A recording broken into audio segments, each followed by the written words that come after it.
اللهم صل على سيدنا محمد يا رب صل وسلم دائما ابدا على حبيبك.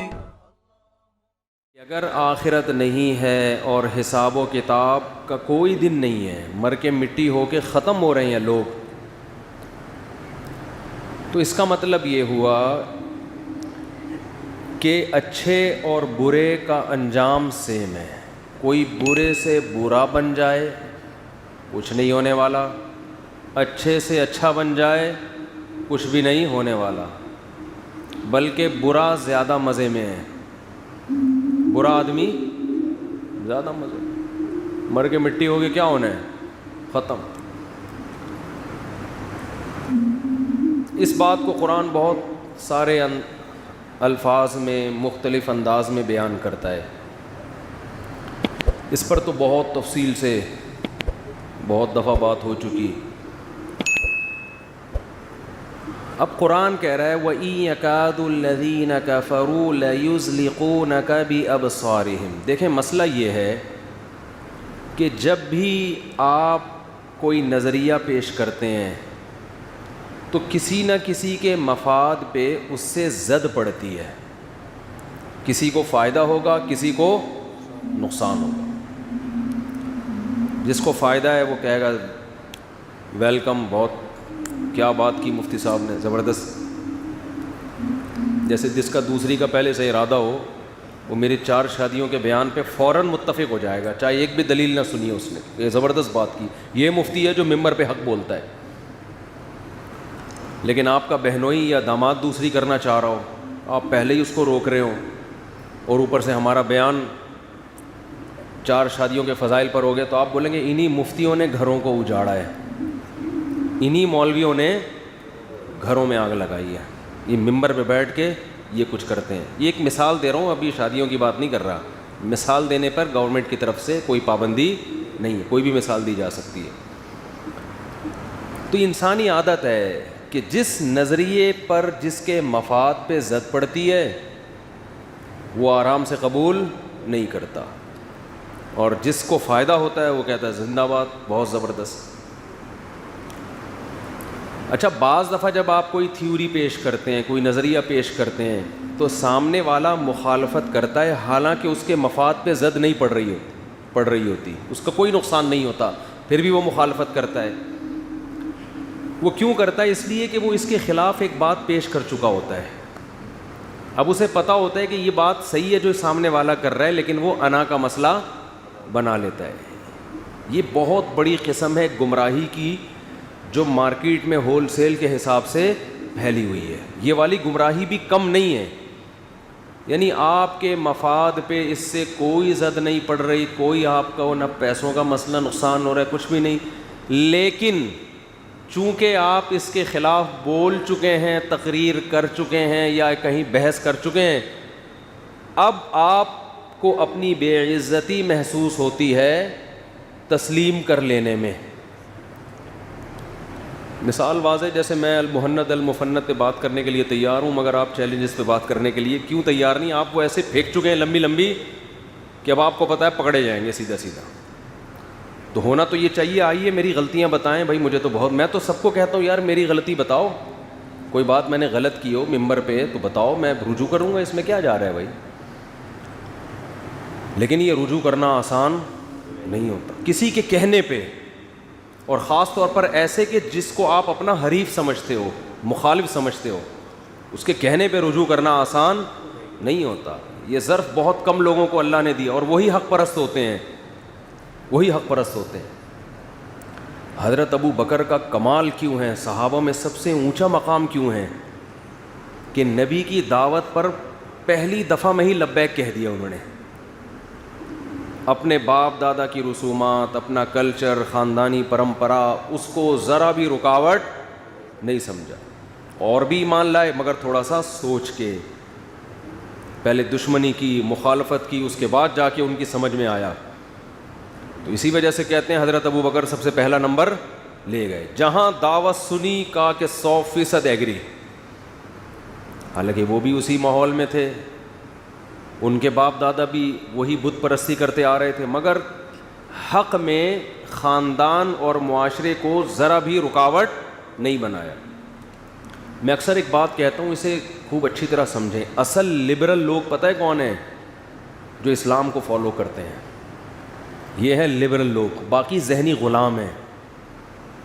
لوگ کہتے ہیں نا مذہب آپ کو ذہنی غلامی میں ڈال دیتا ہے, آپ ذہنی طور پر مذہب کے غلام بن جاتے ہیں. اور لبرلزم کسے کہتے ہیں؟ آزادی, کسی ایک نظریے کے آپ غلام نہیں ہیں, پابند نہیں ہیں. یہ بات 100% غلط ہے. مذہب آپ کو ہر قسم کے نظریات سے کیا کرتا ہے؟ آزاد. حق کو فالو کرنے کا حکم دیتا ہے کہ جو آپ کو حق لگے اس کو فالو کرو, اور یہ دعویٰ کرتا ہے کہ اگر تم براڈ مائنڈڈ ہو کے, نیوٹرل ہو کے غور کرو گے تو تمہیں اس کے علاوہ کچھ حق لگے گا ہی نہیں. اور جتنے لوگ جو مذہب کو فالو نہیں کرتے وہ بات براڈ مائنڈڈ ہونے کی, لبرل ہونے کی کرتے ہیں, اگر وہ حقیقت میں لبرل ہوتے نہیں ہیں. وہ ایک نظریے کو فالو کر رہے ہوتے ہیں, ان کو پتہ ہوتا ہے یہ 100% غلط ہے, مگر چونکہ وہ نظریہ لبرلزم کی پہچان بن چکا ہوتا ہے تو اس پہچان کی وجہ سے وہ اس کو فالو کر رہے ہوتے ہیں کہ اگر ہم نے اس کو فالو نہیں کیا تو ہم پر فنڈامنٹلسٹ ہونے کی چھاپ لگ جائے گی. بہت مشکل ہے. مثال کے طور پر فار ایگزامپل سے مجھے پتہ ہے ایک لفظ یاد آتا ہے. ہمارے بھائی کی شادی تھی بچپن میں, اس میں مس گیدرنگ تھی, میں نہیں گیا تو میں خاندان میں بڑا بدنام ہو گیا تھا نا, فنڈامنٹلسٹ, اور بھائی کی شادی میں نہیں گیا. تو ہمارے ایک رشتہ دار ہیں, وہ انگلش بہت بولتے تھے, ابھی بھی بولتے ہیں, اللہ ان کی عمر برکت دے. تو وہ جب بھی کوئی مثال دینے ہوتے نا, فار ایگزامپل میں میری مثال دیتے جیسے تم شادی میں نہیں گئے چھیڑنے کے لیے نا مجھے. اور you set a bad example, کچھ اس طرح کا اسٹرکچر استعمال کرتے تھے, تم نے ایک بہت بری مثال قائم کی ہے. تو جب بھی میں جاتا ہوں نا فار ایگزامپل, مجھے وہ واقعہ ان کا یاد آ جاتا ہے. وہ تھوڑا سا مجھ پہ طنز کرتے تھے کہ جیسے آپ نے بدتمیزی کی اور نہیں گئے. اب دیکھو میں ایک مثال دے رہا ہوں. پردے دار عورتیں غلام سمجھی جاتی ہیں جو پردہ کرتی ہیں, فنڈامنٹلسٹ, بنیاد پرست. لبرل عورتیں کیا ہیں؟ آزاد, جو بے پردہ گھوم رہی ہو, کسی کی پابند وابند نہیں ہیں. حالانکہ اللہ کی قسم یہ پابندیں ہیں. ان کو دلائل کی دنیا میں سمجھ میں آ رہا ہے کہ پردہ اصل ہے, مگر ذہنی غلامی مغرب کی ہے. یہ اپنے اوپر مذہب کی چھاپ کو برداشت کرنا پسند, یہ ان کو بے عزتی محسوس ہوتی ہے کہ لوگ کہیں گے مذہبی خاتون ہیں. اس چھاپ اور اس تانے سے بچنے کے لیے, جو معاشرے میں برا سمجھا جاتا ہے تانا, اس سے بچنے کے لیے ان تمام دلائل کو ایک طرف رکھا اور مغرب کی ذہنی غلامی اختیار کی انہوں نے. جو عورت پردہ کر رہی ہے وہ کلچر کو فالو بولو نہیں کر, وہ لبرل ہے. وہ کہہ رہی دلائل سے پتہ چلتا ہے کہ پردہ اسلام کا حکم بالکل ٹھیک ہے. جو کلچر کے اگینسٹ چل رہا ہے اس کو کہہ دیا کہ وہ لبرل نہیں ہے, اور جو کلچر کا غلام ہے اس کو کیا کہتے ہیں؟ لبرل ہے. تو وہی ہے نارنگی, رنگی کو نارنگی کہہ رہے ہیں. جو انتہائی کلرفل اورنج ہے نا, اس کو نارنگی کہتے ہیں, حالانکہ اس میں تو رنگ بھرا ہوا ہے. اور جو دودھ کو پکا مکا کے جو اصل مال نکلا ہے اس کو کھویا کہتے ہیں, گویا کھو دیا ہم نے دودھ. تو اور جو چلنے والی چیز ہے اس کو گاڑی, جو گاڑی کسے کہتے ہیں؟ جو گاڑ دی جائے زمین. چلتی ہوئی چیز کو کیا کہتے ہیں؟ گاڑی.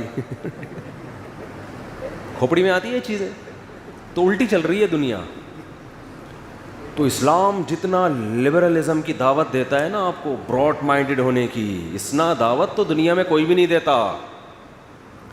تبھی تو قرآن بار بار عقل استعمال کرو. ان فی ذلک لآیات لقوم یتفکرون. قرآن کہہ رہے اس میں کھوپڑی استعمال کرنے والوں کے لیے نشانی ہے, جو اندھے مقلد ہوتے ہیں, کلچر کو فالو کرتے ہیں, ذہنی غلام بنے ہوئے, ان کو یہ اس سے ہدایت ہی نہیں ملے گی قرآن سے. اس قرآن سے ہدایت ان کو ملے گی جو براڈ مائنڈڈ ہو کے غور فکر کرتے ہیں, کسی نظریے کے پابند نہیں ہیں.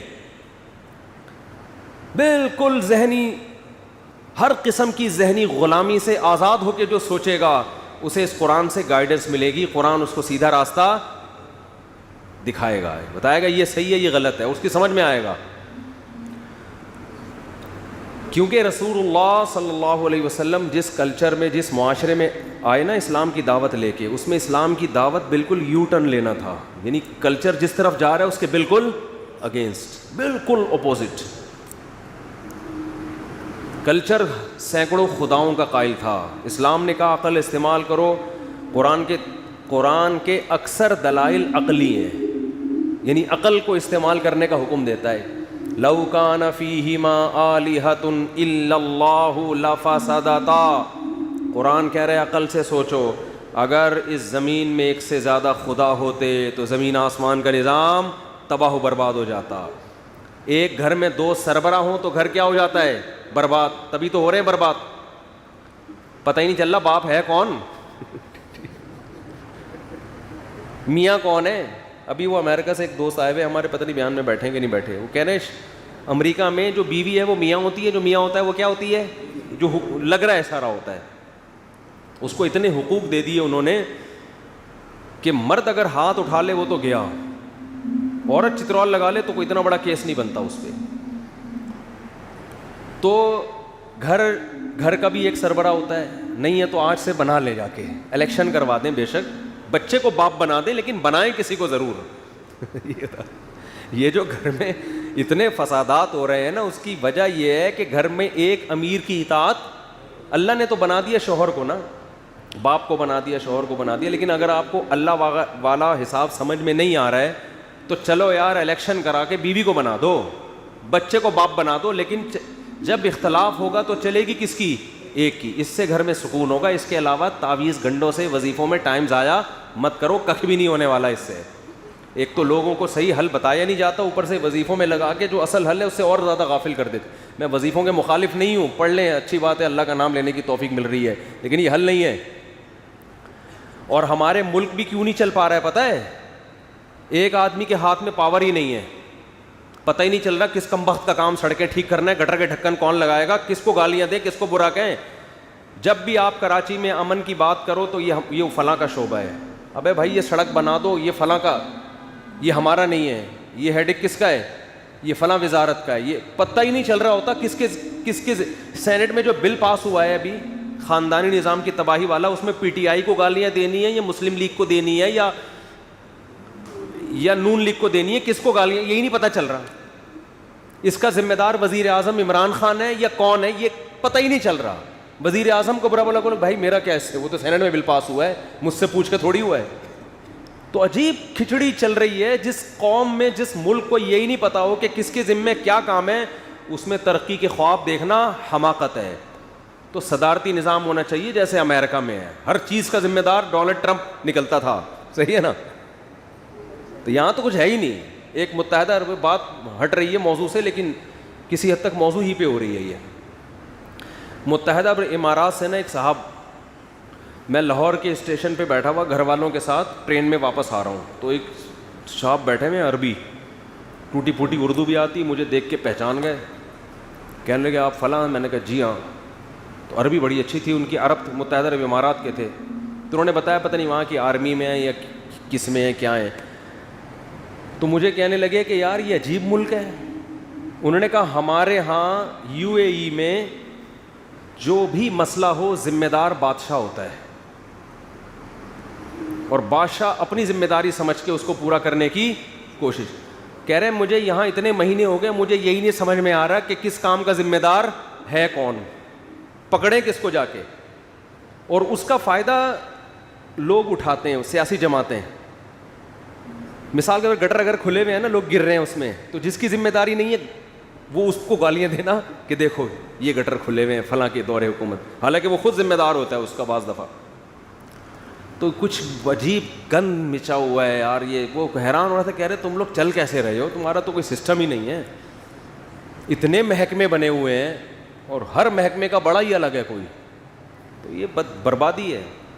مسلمانوں کا تو ایک بادشاہ ہوا کرتا تھا یار, ایک خلیفہ ہوا کرتا. چلو اب پوری دنیا کے مسلمانوں کا ایک خلیفہ نہیں ہے, تو ایک ملک کا تو کم از کم ایک خلیفہ ہو نا, کہ ہر چیز کی رسپانسبلٹی بالآخر اس خلیفے کی ہو. اس خلیفے کو آپ وزیر اعظم بول دو, صدر بول دو, ہمیں ناموں میں کوئی مسئلہ نہیں ہے, آپ اس کو صدر مملکت بول دو, پریزیڈنٹ بول دو, وزیر اعظم بول دو, پرائم منسٹر, کچھ بھی بول دو آپ اس کو, خادم القوم بول دو آپ اس کو, لیکن ایک آدمی کیا ہونا چاہیے, اختیارات کس کے پاس ہوں, ایک آدمی. یہ اسلام کا مزاج یہ ہے. خیر, تو ابھی بات یہ چل رہی تھی, کیا بات چل رہی تھی بھائی؟ آج پراٹھا کھایا ہوا نا, تھوڑا اسپیڈ تیز ہے میری. ابھی میں نے ویسے تو صبح کھاتا ہوں, آج میں نے ابھی تھوڑی دیر پہلے بھی پھوڑ دیا. کیا ہے؟ ابے کچھ منہ سے تلفظ کے ساتھ بولو نا, ایسے کیا. ہاں, تو میں یہ عرض کر رہا تھا کہ قرآن نے کتنی زبردست دلیل دی ہے شرک کے خلاف. یہ عقل استعمال کرنے کا حکم دیا. لو کان فیہما آلہۃ الا اللہ, اگر اس کائنات میں اللہ کے علاوہ بھی خدا ہوتے, یعنی ایک خدا کے علاوہ بھی خدا ہوتے, لفسدتا, اس کا نظام کیا ہو جاتا, تباہ و برباد. ایک دن نہیں چلنی تھی, کیونکہ ایک گھر سربراہ کے بغیر نہیں چلتا, ایک ریاست سربراہ کے بغیر نہیں چلتی, تو اتنی بڑی کائنات ایک مینجمنٹ کے بغیر کیسے چلے گی, برباد ہو جاتا. تو یہ تو کھوپڑی استعمال کرنے کا قرآن کہہ رہے ہیں نا. تو جو لبرل آدمی ہے نا, جو ذہنی غلام نہیں ہے, نہ انگریز کا غلام ہے, نہ جیپنیز کا غلام, نہ سائنسدانوں کا غلام, نہ ڈاکٹروں کا غلام, اس کی کھوپڑی یہاں کیا کرے گی, کام کرے گی. قرآن کہہ رہے ہیں ہم خلقوا من غیر شیء ام هم الخالقون. اس میں قرآن نے کوئی نقل سے دلیل نہیں, نقل کا مطلب کسی کا قول نقل نہیں کیا کہ حضرت جی کا یہ ارشاد ہے کہ تمہیں کسی نے پیدا کیا ہے. نہ نہ نہ نہ, قرآن کہہ رہے ہیں ام خلقوا من غیر شیء ام هم الخالقون, تم خود سے بنے ہو یا تم نے خود اپنے آپ کو بنایا ہے بھائی. اب جو لبرل ہوگا نا, حقیقی لبرل, وہ کیا کہے گا, یار خود سے کیسے بن گئے, ڈاروین نے پھینک دی تھی کہ ہزاروں سال میں بن گئے, تو ہزاروں سال میں تو ایک بے جان پتلا نہیں بن سکتا, چلتا پھرتا انسان کیسے بن گیا ترقی کر کے, ہے بھائی. دم کہاں گئی, بندر سے بنے ہیں تو دم مارکیٹ سے شارٹ, نہ دم دے رہے ہیں نہ دم کے پیسے دے رہے ہیں ہمیں. سائنسدان کہتے ہیں دم تھی, تو میں سائنسدانوں سے پوچھتا ہوں یا تو ہمیں دم دو بھائی, جو ہماری دم کہاں گئی, یا اس کے ہمیں کیا چاہیے, پیسے چاہیے. ٹھیک ہے, نہ دم دے رہے ہو نہ دم کے, تو اس کا مطلب جھوٹ بول رہے ہو تم. اور اگر دم تھی, بندر سے ہم بنے ہیں, تو بندر سے ایک دم انسان میں کیسے کنورٹ ہو گئے, درمیان میں بھی تو کچھ ہونا چاہیے نا. ارے جو اتفاق سے چیزیں آہستہ آہستہ ارتقائی مراحل طے کرتی ہیں آہستہ آہستہ, تو وہ ایک دم سے تھوڑی کنورٹ ہوتی ہیں. کچھ ایسے ہوتے جو ابھی انسان بننے والے ہوتے, وہ ابھی 5000 سال کے بعد انسان بنیں گے. تھوڑے تھوڑے انسان ہیں, تھوڑے تھوڑے کچھ اور ہیں, آدھے بندر ہیں آدھے انسان ہیں, کچھ ایسا ہوتا. یہ آدھی دم ابھی ان کی باقی ہے, یہ تھوڑی سی رہ گئی, اس کے پیسے بھی کم ہے, کوئی اتنا مسئلہ نہیں ہے. ٹھیک ہے, تو یہ کیا بن مانس اور انسان تو بہت ڈفرینٹ ہیں ایک دوسرے سے. درمیان والی نسلیں کہاں غائب ہو گئیں, اور پھر ہزاروں سال سے اس کے بعد کچھ کیوں نہیں بن رہا, یہاں کے بریک کیوں لگ, اتنے سوالات ہیں, کسی کے باپ کے پاس بھی ان کے جوابات نہیں ہیں. اور اتفاق سے چیزیں بنتی کبھی بھی نہیں ہیں, بگڑتی ہیں. ایک 4 اینٹیں اتفاق سے نہیں رکھی جا سکتی کروڑوں سال میں. پورا انسان بنا کے چلتا پھرتا, بول رہا ہے, دیکھ رہا ہے, سن رہا ہے. تو لبرل اگر ہوگا نا سچی مچی کا, سائنسدانوں کی غلامی میں نہیں ہوگا, ان کے سحر میں گرفتار نہیں ہوگا, کھوپڑی استعمال کرے گا, وہ کبھی بھی اس دعوے کو قبول نہیں کرے گا. وہ کہے گا قرآن صاف کہہ رہے ہیں ہم خلقوا من غیر شیء, خود سے کیسے پیدا ہو گئے بھائی. ایک تصویر خود سے نہیں بن سکتی, آنکھ کی تصویر نہیں بن سکتی. ڈیجیٹل کیمرہ آپ کی آنکھ میں کھوپڑی میں فٹ, اور 2 کیمرے فٹ ہو گئے اور دیکھ رہے ہیں وہ, دیکھیے نا کیسے ہو گیا. دل لگ گیا, کان بن گئے. یہ تو میں خیر بیان کرتا رہتا ہوں اس ٹاپک پر. تو لبرل لوگوں کو قرآن کیا کر رہا ہے, دعوت دے رہا ہے. قرآن کہتا ہے کہ موت کے بعد زندگی نہیں ہے, تم کہتے ہو. قرآن کہہ رہے عقل استعمال کرو, تم کہتے ہو یہ ممکن نہیں ہے.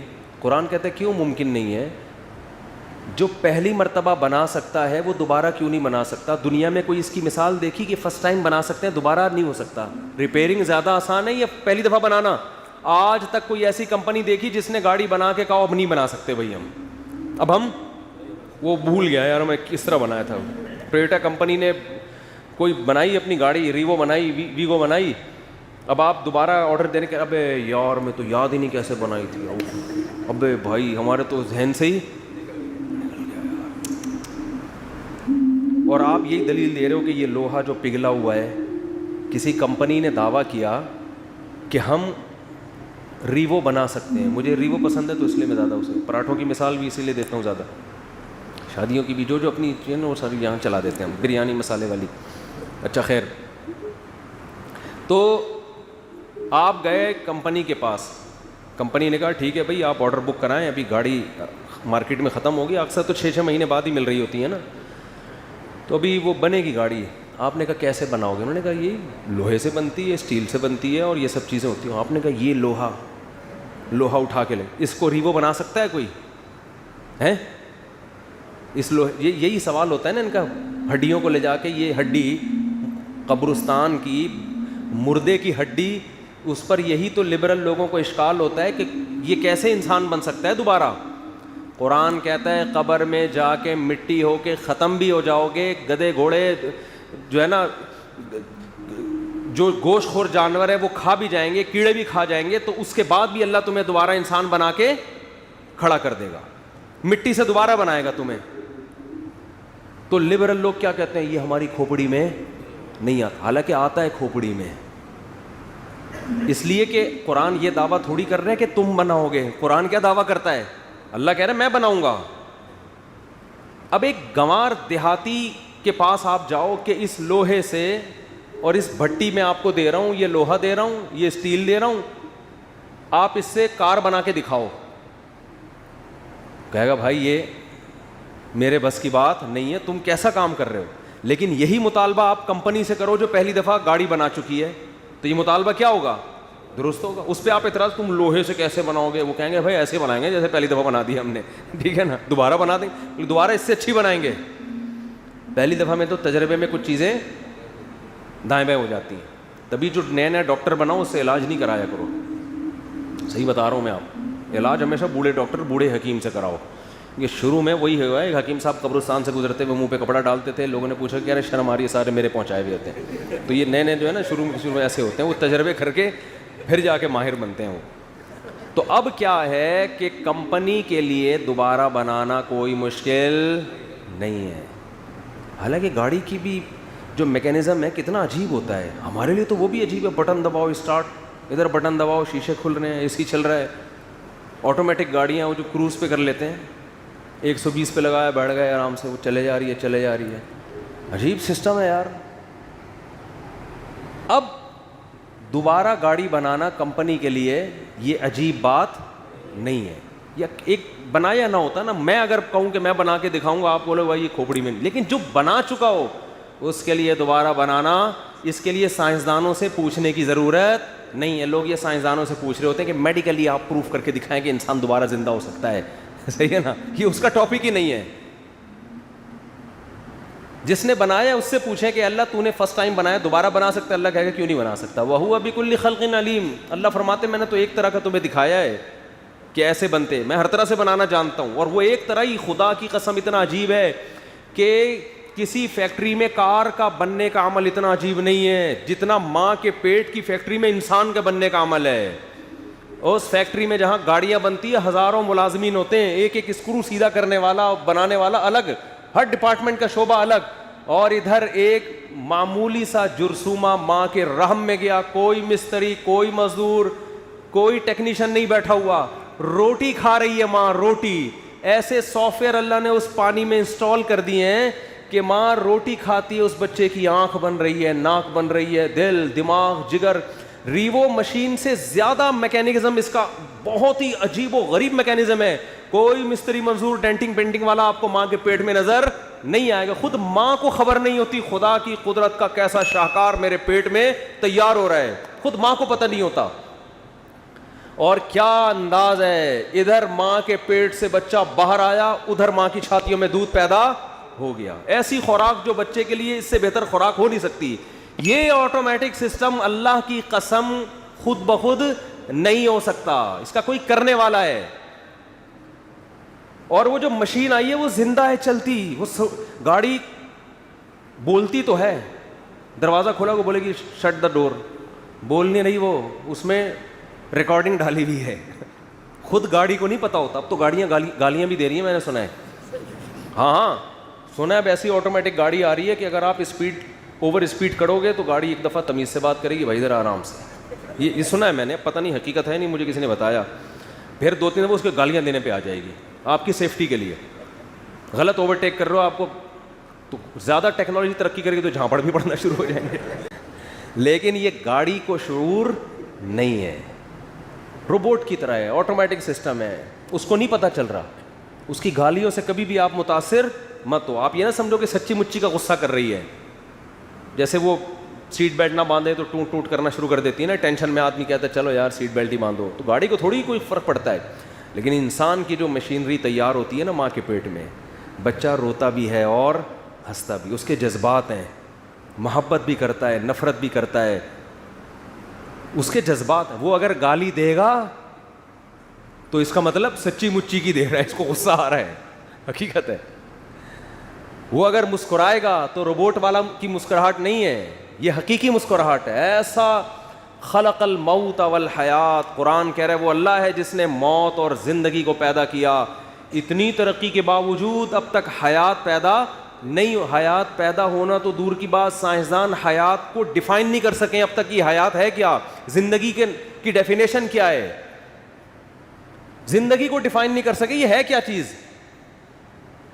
اور قرآن کہہ رہے ہیں میں نے تمہاری اتنی کھوپڑی بنائی نہیں ہے کہ تمہیں زندگی کی ڈیفینیشن سمجھ میں آ جائے. روح ہے نا, روح ہے, جسم میں ہوتی ہے, آدمی چلتا پھر, وہی باڈی ہے, فٹ فاٹ ہے, مرا ہوا ہے. تو کیا ہوا, قرآن کہہ رہے روح نکل گئی. لوگوں نے پوچھا نبی سے کہ روح کیا ہے, قرآن نے کہا وما اوتیتم من العلم الا قلیلا, روح کا سمجھنا تمہارے مینٹل لیول سے اوپر کی چیز ہے. اتنا علم, اتنی نالج اللہ نے تمہیں دی نہیں ہے, تمہاری سمجھ میں نہیں آئے گا. تو زندگی اور ایسے کچھ میڈیکل سائنس کی کچھ حقیقتیں ہیں جو اب تک ڈاکٹر حل نہیں کر سکے. مجھے ایک ڈاکٹر نے بتایا کہ جب بچہ ماں کے پیٹ میں ہوتا ہے نا تو ہارٹ بیٹ سے ڈاکٹروں کو اندازہ ہوتا ہے کہ یہ زندہ ہو گیا ہے. اچھا یاد رکھو, اسلام میں زندگی کی جو ڈیفینیشن حدیث میں ہے وہ کچھ اور ہے. میڈیکل سائنس میں ہارٹ بیٹ کو حیات کہا جاتا ہے, لیکن اسلام میں حیات اس بچے میں خاص نوعیت کا شعور پیدا ہو جائے. مثال کے طور پر یہ جو پودے ہیں نا, یہ میڈیکل سائنس کی نظر میں تو جاندار ہیں, اسلام ان کو جاندار چیز قرار نہیں, کیونکہ شعور نہیں ہے. شعور کا مطلب کھوپڑی میں جو سوچنے سمجھنے کا شعور ہوتا ہے. پودے کو لطیفہ سنائے نہیں ہنسے گا, وہ غم کی خبر سنائے نہیں ہوگا, لیکن زندہ ہیں وہ. تو بہت سے لوگ ایک اشکال کرتے ہیں کہ حدیث میں آتا ہے کہ بچے کے پیٹ میں 4 مہینے میں جان پڑتی ہے, جبکہ میڈیکل سائنس کہتی ہے کہ وہ تو شروع کے 3-4 ہفتوں میں ہی ہارٹ بیٹ شروع ہو جاتی ہے. تو جبکہ حدیث میں آتا ہے کہ جان بچے میں کب پڑتی ہے, تو لوگ اس پر اشکال کرتے ہیں کہ میڈیکلی تو جان پہلے پڑ چکی ہوتی ہے. تو یہ اس اشکال کی وجہ یہ ہے کہ انہوں نے میڈیکل سائنس میں جس کو حیات کہتے ہیں اور اسلام میں جس کو حیات کہتے ہیں دونوں کی میں فرق کو ملحوظ نہیں رکھا.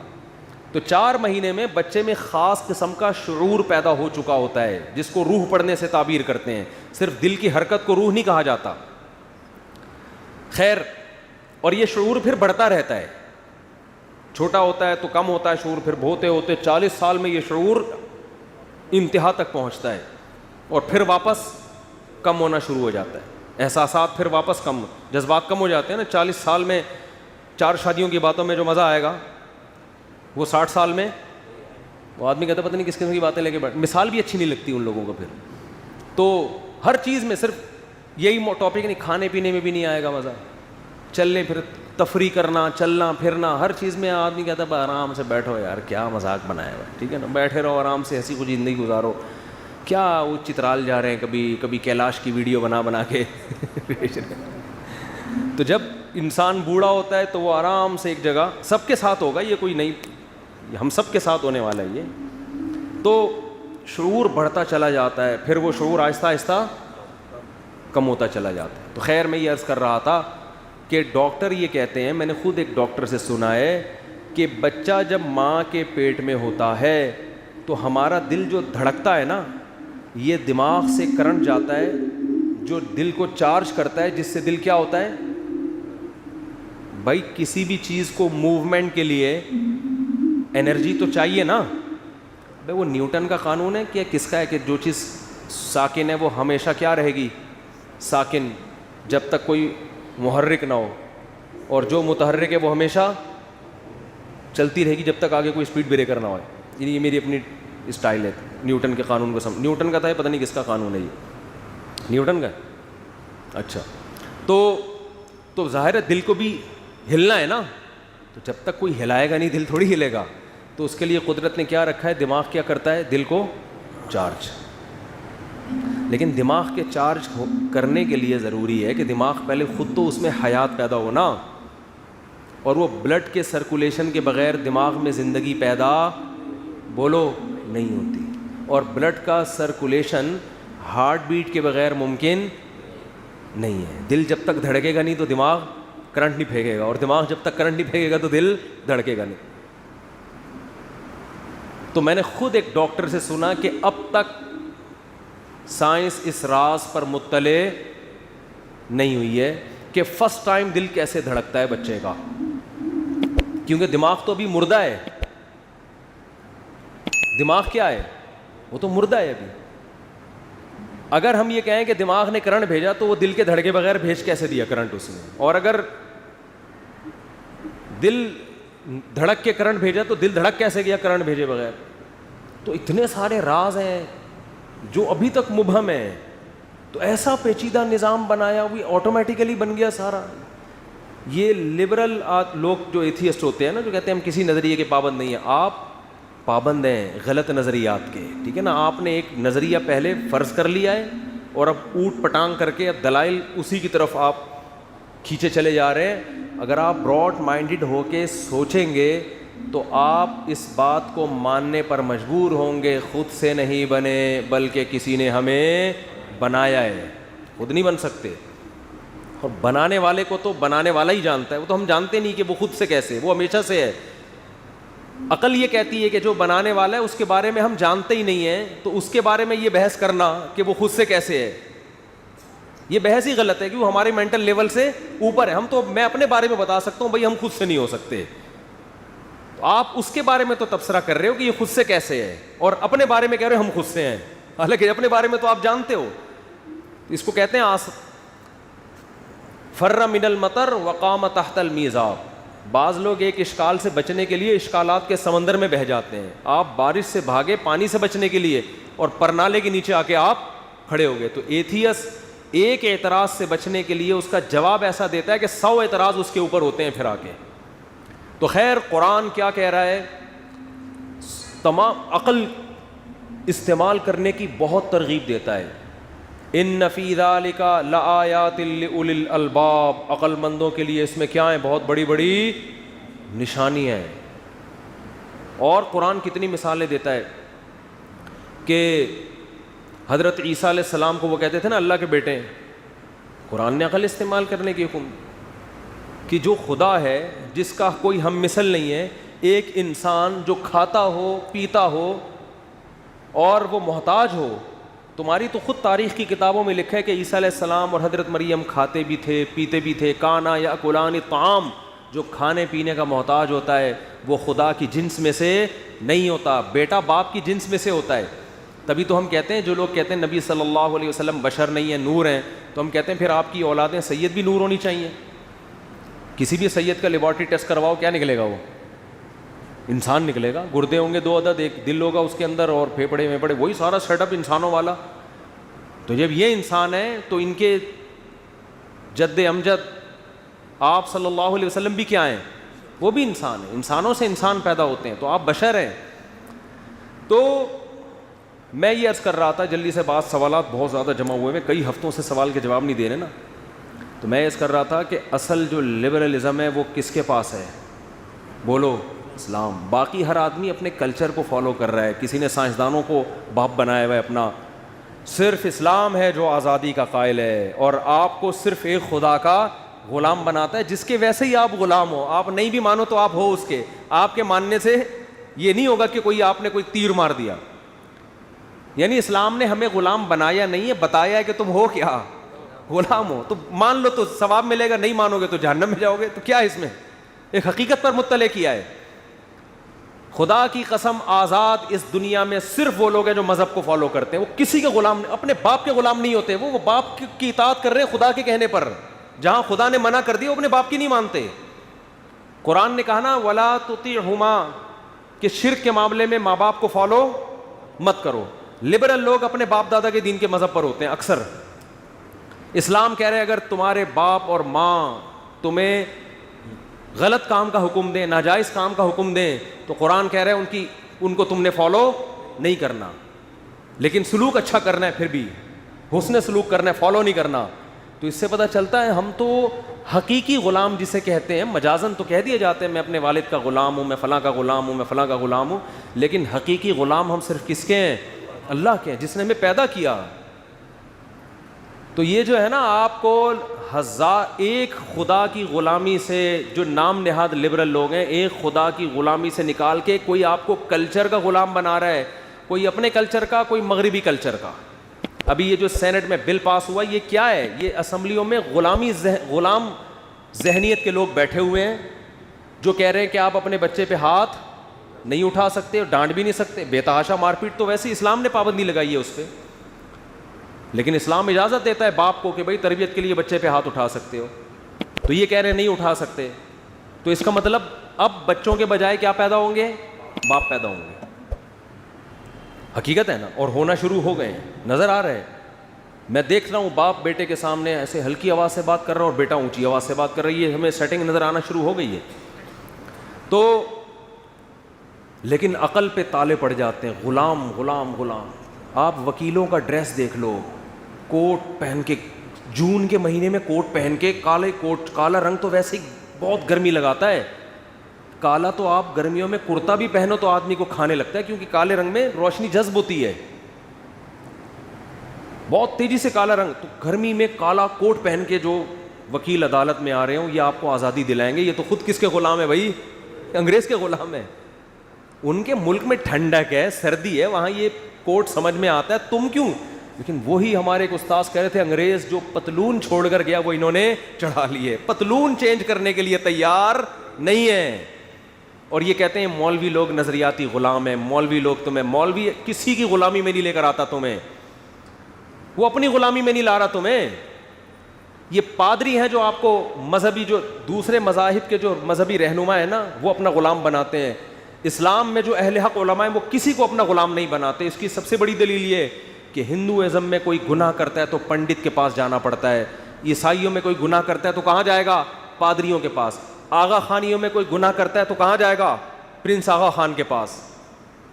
اسلام کیا کہہ رہا ہے, کسی سے گناہ ہوا کسی مولانا کے پاس نہیں جانا. اور مولانا بھی بتا رہے ہوتے ہیں من یعمل سوءا او یظلم نفسہ ثم یستغفر اللہ, جس سے بھی گناہ ہو جائے, اپنی جان پہ ظلم کر بیٹھے, اللہ سے کیا کرے, غلام کس کے ہیں, اللہ کے, اللہ سے ہاتھ اٹھا کے معافی مانگے, یجد اللہ غفور الرحیم, اللہ فرماتے ہیں اللہ کو وہ غفور اور رحیم پائے گا. ڈائریکٹ کس سے, اللہ سے. کوئی واسطہ نہیں ہے درمیان میں, کوئی واسطہ نہیں ہے. یہ جو لوگ کہتے ہیں نہیں اللہ تک پہنچنے کے لیے درمیان میں واسطہ چاہیے, وہ دیگچی اور پانی اور آگ کی مثالیں دیتے ہیں, آگ ڈائریکٹ پانی تک نہیں پہنچ سکتی, درمیان میں دیگچی کا کیا چاہیے, یہ بھی فضول سی مثال ہے. ڈائریکٹ اللہ تک. وَأَنَّ الْمَسَاجِدَ لِلَّهِ فَلَا تَدْعُوا مَعَ اللَّهِ أَحَدًا. دعائیں مانگنے کی جگہ کیا ہیں, مسجد ہیں. مسجد میں کسی کی تصویر لگانے کی اجازت نہیں ہے تاکہ شرک نہ پھیلے. دنیا کی ہر قوم میں, ہر مذہب میں تصویریں ہوتی ہیں ان کی مذہبی رہنماؤں کی. آپ نے آج تک عالم اسلام میں کسی مسجد میں کسی مذہبی اسکالر کی تصویر نہیں دیکھی ہوگی. اگر لگی ہوتی تو سب سے پہلے صحابہ محمد صلی اللہ علیہ وسلم کی تصویر مسجد نبی میں لگاتے. لیکن اسلام نے شخصیت پرستی کو ایسا جڑ سے اکھاڑا ہے کہ نبی نے سب سے پہلے اپنی تصویر سے منع کیا اور فرمایا جو لوگ تصویریں بناتے ہیں قیامت کے دن ان من اشد الناس عذابا, سب سے سخت ترین عذاب ان کو ہوگا. تو اسلامی ہسٹری مذہبی عبادت گاہوں میں ہمیشہ سے تصویروں سے پاک, تاکہ یہاں آ کے صرف اللہ یاد آئے. ایسا نہ ہو کوئی کسی تصویر پہ یا کسی کی یادگار ہو اس پہ جھکنا شروع کر دے. تو اسلام تو آپ کو بھائی ہر طرح کی غلامی سے کیا کر رہا ہے, نکال رہا ہے. ایسا یہ جب ہندوستان میں انگریز آیا نا، انگریز، تو اس نے سب سے پہلے دینی مدرسوں کو ختم کرنے کی کوشش کی، اور یہ لارڈ میکالے وغیرہ نے لکھی ہے یہ بات، موقع ملا تو اس کے حوالے کے ساتھ میں انشاءاللہ آپ کی خدمت میں پیش کروں گا۔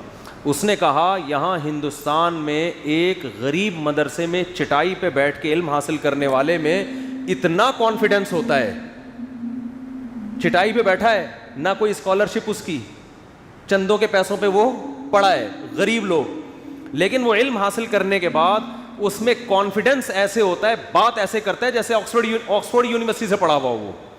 یعنی ہم اتنے وسائل خرچ کر کے جو کانفیڈنس پیدا کر رہے ہیں، یہاں مدرسوں میں چٹائیوں پہ بیٹھ کے علم حاصل کرنے والوں میں وہ کانفیڈنس، یہ کس چیز کا کانفیڈنس ہے؟ یہ اپنے حق پر ہونے کا احساس ہے کہ جو ہم نے پڑھا ہے وہ کیا ہے، وہ ایسا سسٹم ہے جو دنیا میں کسی کے پاس نہیں ہے۔ میں نے بھی نیچے بیٹھ کے پڑھا ہے، آپ وراثت کے مسائل ہیں، نکاح طلاق کے مسائل ہے، اسلام کے عبادت کا نظام ہے، اسلام کے معاملات کا نظام ہے، آپ کسی لبرل کسی گورے کو میرے سامنے بٹھا دو، انشاءاللہ، بڑی بات نہیں کر رہا، اسلام کے مقابلے میں دنیا میں کسی کے پاس اتنے خوبصورت قوانین نہیں ہیں۔ آج بھی اسلام ببانگ دوہل یہ اعلان کر رہا ہے کہ ایک ایک جزیہ میرا اٹھا کے دیکھو، دنیا یونائٹڈ نیشن بن گئی، اتنے بڑے بڑے اسکالر بیٹھ گئے، دنیا میں بڑے بڑے ذہین لوگ، پڑھے لکھے لوگ وجود میں آ گئے، مگر اسلام نے جو نظام دیا ہے نا، خاندانی نظام، عبادت کا نظام، تجارت کا نظام، اور جتنے بھی اسلام کے معاملات کا نظام، ان تمام نظاموں میں اسلام کے مقابلے میں ٹھہرنے والا کوئی ہے نہیں۔ ایسے دلائل ہیں اسلام کے پاس، تو اس وجہ سے انہوں نے کوشش کی ہندوستان سے دینی مدارس کو ختم کیا جائے۔ یہاں بھی میں ایک بات بتا دوں، بعض شرپسند لوگ کہتے ہیں کہ مولانا قاسم نانوتوی نے جو پھر تمام مدارس جب ختم ہو گئے تھے نا، ایک درخت کے نیچے ایک مدرسے کی بنیاد رکھی، اس وقت سے دیوبندی مسلک وجود میں آیا، یہ بھی بہت غلط بات ہے۔ سارے مدارس جب ختم ہو گئے تو انہوں نے وہی علماء جو انہی مدرسوں سے فارغ تھے، جو ہندوستان میں جو علم پڑھایا جاتا تھا، جو ساری دنیا پڑھتی تھی، اسی علم کو باقی رکھنے کے لیے مدرسہ کھولا تھا۔ تو ان کے اگینسٹ جو لوگ چلے ہیں، جو ان کے نظریات سے اتفاق نہیں کیا، ان نظریات سے فرق کرنے کے لیے ان کو دیوبندی کہا جاتا تھا۔ یہ مطلب نہیں تھا کہ نئے مسلک کی بنیاد رکھی انہوں نے اور یہ اس وقت سے وجود میں آئے ہیں، کیونکہ وہ دیوبند میں تھا تو اس لیے اس کا نام کیا پڑ گیا، ورنہ وہ سارے ہندوستان اور بر صغیر کے سارے وہی علماء تھے، کوئی نیا مسلک کی بنیاد نہیں رکھی، نہ ان کے کوئی نئے عقیدے، نہ ان کی کوئی نئی بنیاد، نام یہ پڑ گیا اس لیے کہ ان کے اگینسٹ کچھ لوگ چلے تھے ان سے فرق کرنے کے لیے۔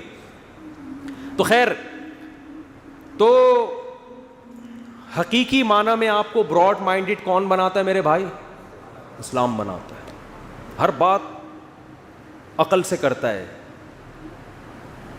اور آپ کو ہزاروں لاکھوں انسانوں حتیٰ کہ اپنے کلچر کی غلامی سے نکال کے کہاں لے کر آتا ہے؟